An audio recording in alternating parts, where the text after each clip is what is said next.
Hello everyone, my name's Benjamin Yoder with One Controller Port, and I'm here today to talk to you about Doraemon 2, Animal Wakusei Densetsu for the Nintendo Game Boy. This is a Doraemon licensed title. It's kind of like an adventure game with some side-scrolling platforming elements, as well as some shooter elements. It's supposedly developed by Agenda, who apparently worked on Clubhouse Games, which I was not aware of, many years later after this game. This was like 1992. And, I'm not super familiar with Doraemon games in general. I've only played the original Nintendo 64 title, so this game structure may be a common trend throughout those games, but the at least that first Nintendo 64 title actually feels very similar to this game in terms of structure. You're kind of dumped on an overworld and this very Zelda perspective, top-down kind of thing. You can move around in 4 directions. You have like this spring punch you can use to punch enemies and things like that. And as you walk around, you can enter various towns. You can check the buildings for items. There's sometimes some NPCs that have quests. Worth noting, this game is all in Japanese because it was not localized, but I was able to just kind of mash around and figure out what the quests were. And as you go around and get items for these quests and things, you'll also get items that kind of open up new doors to new areas. These are context-sensitive items, though, so it's not like you're just finding a star like in Mario 64. You're finding like a flute, and that flute needs to be used like in front of like a gate that has some guards watching it. And once you play the flute, the guards go to sleep, and then you can just kind of walk past them kind of thing. So it's definitely a lot more context-sensitive, and it requires a lot more trial and error to kind of figure out where these items are useful, without speaking Japanese. Some of the areas you enter are actually 2D platforming stages, and the platforming is maybe not the best, but it's plenty fine enough, I feel like, for what this game's asking you for. Some of the later stages do require some extra precision, but largely it's pretty straightforward, and the game has a very generous continue system if you do struggle a little bit with lives. Now, your main offensive capabilities in this game is not so much that spring punch I mentioned earlier.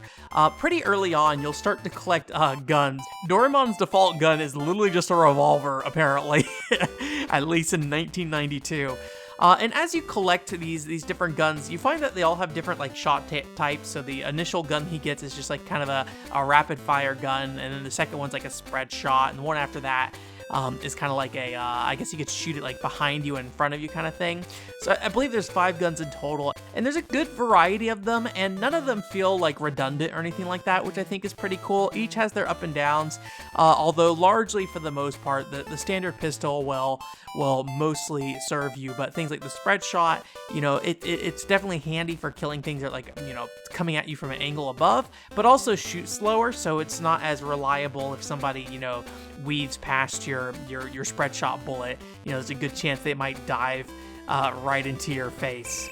You actually switch between these guns using the select button, and you can freely switch through them at any time, although sometimes the game seems to, when you transition between screens, default you back to the initial revolver, or if there's a boss fight where actually this gun would be the better gun to use, they'll actually default you to that gun that they recommend instead, kind of interestingly enough.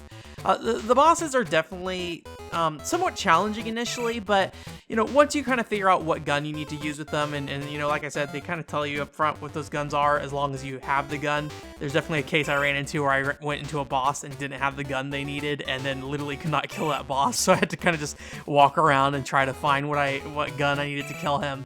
But they, once you kind of figure out the best strategies with them and what their quirks are, they kind of feel a little cheesable. You can kind of just hang out on the top of the screen and just kind of, be pretty conservative and largely be pretty safe for the most part, it feels like. So this game, I would say, can be a little challenging up front for sure, but like I said, the continue system is very generous, and once you learn enough about the bosses and their patterns and how they work, I think they're very easy to kill unless you really just screw up and fall off a platform like I did many a time.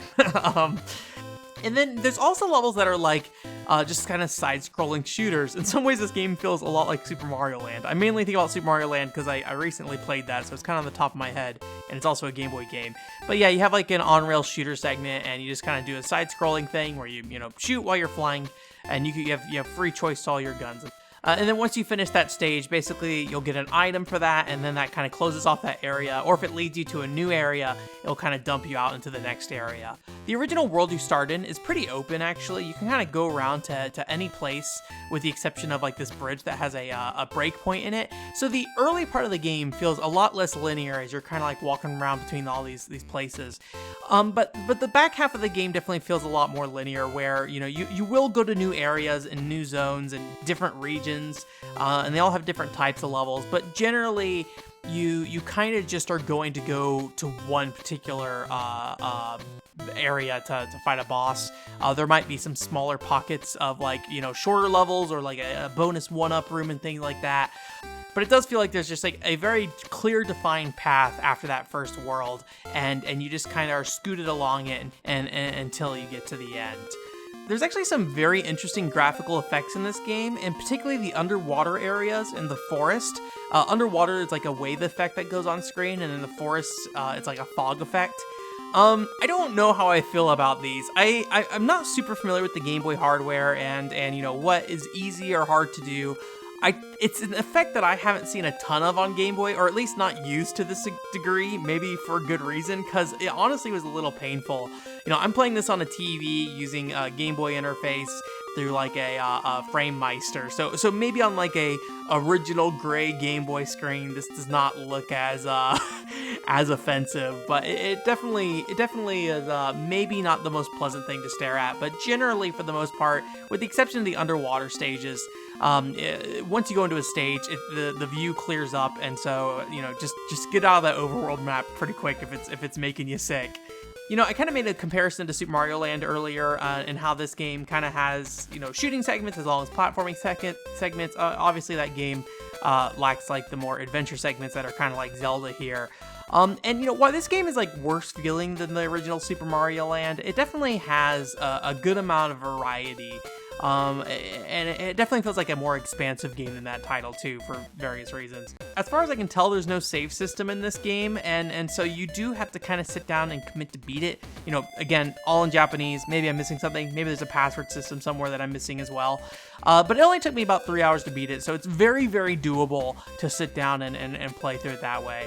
There's also like 12 secrets you can find in the world, from my understanding, based off the final credits scene, and they gave me like a number that of like out of 12. I only found one of them, so maybe if you wanted to really go out of your way to like 100% this game, there would be a decent amount of exploring you could do. There's definitely areas that I recognize that I never made it into, so I need to find the appropriate item for them. But honestly, I think I'm good. I think maybe if there's a save system and I could poke around a bit more without having to play through the entire game every time. But I think I'm good on that. But yeah, 3 hours to beat the main game, and that's with me, stumbling about quite a bit. There's a long play on YouTube, so if you do get stuck, or if you just want to blast through the game, that's available for you to kind of like use as a reference. I've been using the long play channel for some of the more recent Japanese games I've been importing, because it's been helpful when I get stuck somewhere and can't find out what to do next. But yeah, I actually really like this game. It's not super special or anything like that, but in the same way that I feel about Doraemon for the Nintendo 64, like I think there's definitely a charm to collecting various items and that kind of opening up different paths and things like that. And it's not just like, oh, you found a key. It's like some cool little gadget or something you can take around with you and just try it in different spots. But it does definitely add in quite a bit of trial and error. And I like the variety of weaponry in this game with the guns. I like that they all feel very different and all have their own uses, even if there's you kind of just focus on the machine gun and the spread shot outside of the boss fights. So yeah, this game's pretty nice. So if you ever find it pretty cheap, I definitely recommend picking it up. I just kind of threw it into a import package I did from Japan Retro Direct. So if you're ever buying some stuff from Japan Retro Direct, just go to the Game Boy page and see what's up there, because Game Boy games do not add a lot to shipping at all. And if you can find one for like $2, it's like, yeah, whatever, Doraemon 2, give it to me. Anyways, that's it for this week. Thank you for coming. Like I said earlier, I have played Doraemon for the Nintendo 64, the Three Fairy Stones. I actually streamed that, so I'll go ahead and link the stream at the end of this video. And I also streamed this game as well. I played through it all on stream, so I'll link that in the video as well. I may eventually do a full video on Doraemon for the Nintendo 64. It's kind of up in the air right now, but I do really like that game, and it's very similar to this title, but being in 3D and everything, I think it does have a little bit more of a the adventure elements are definitely a bit more expansive. So anyways, OneControllerPort.com is the website. If you like this video, like it and I guess subscribe. I'm going to be the shill, unfortunately. And otherwise though, have a great week.